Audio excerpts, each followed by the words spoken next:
Assalamualaikum warahmatullahi wabarakatuh. Selamat malam pemirsa, Seputar Aceh kembali hadir di hadapan Anda di edisi Rabu 15 April 2020. Bersama saya Cud Intan, berikut laporan selengkapnya.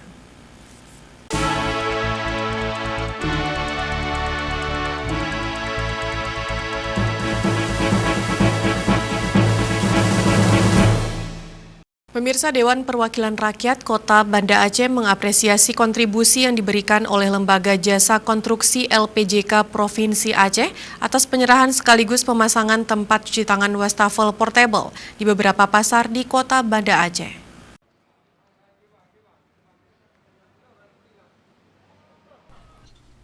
Pemasangan wastafel portable tersebut merupakan kerjasama LPJK Provinsi Aceh dengan jurusan Teknik Mesin Unsiah dan UKM Pecinta Alam Lauser Unsiah.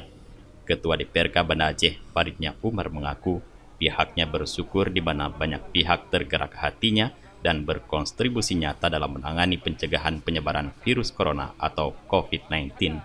Salah satunya LPJK Aceh. Farid juga meminta pemerintah Kota Banda Aceh agar memfasilitasi berbagai pihak untuk dapat bergandengan tangan dalam menyelesaikan persoalan COVID-19.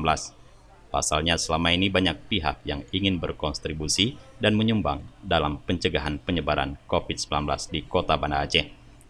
Sama pimpinan anggota DPRK Banda Aceh memberikan apresiasi yang setinggi-tingginya kepada Lembaga Pengembangan Jasa Konstruksi LPJK Provinsi Aceh bekerjasama dengan jurusan Teknik Mesin Unsiah dan juga adik-adik dari UKM Mapala Lauser Unsiah yang hari ini berkontribusi langsung dengan menyerahkan wastafel portable kepada beberapa pasar, salah satunya Pasar Tui, Kota Banda Aceh. Kita bersyukur bahwa banyak pihak yang tergerak hatinya, mudah-mudahan ini merupakan kontribusi nyata. Politisi Partai Keadilan Sejahtera ini juga mengaku pemasangan wastafel portable sangat sejalan dengan himbauan dan seruan yang disampaikan oleh Forkopimda Kota Banda Aceh agar masyarakat membiasakan mencuci tangan.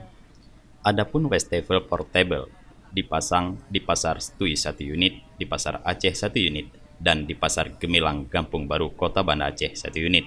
Sementara itu, pihak LPJK Aceh Saudi mengaku bantuan tersebut atas kepedulian LPJK Aceh terhadap bencana COVID-19 dalam memutuskan mata rantai COVID-19 di Banda Aceh. Dari Banda Aceh, Tim Liputan Aceh TV melaporkan.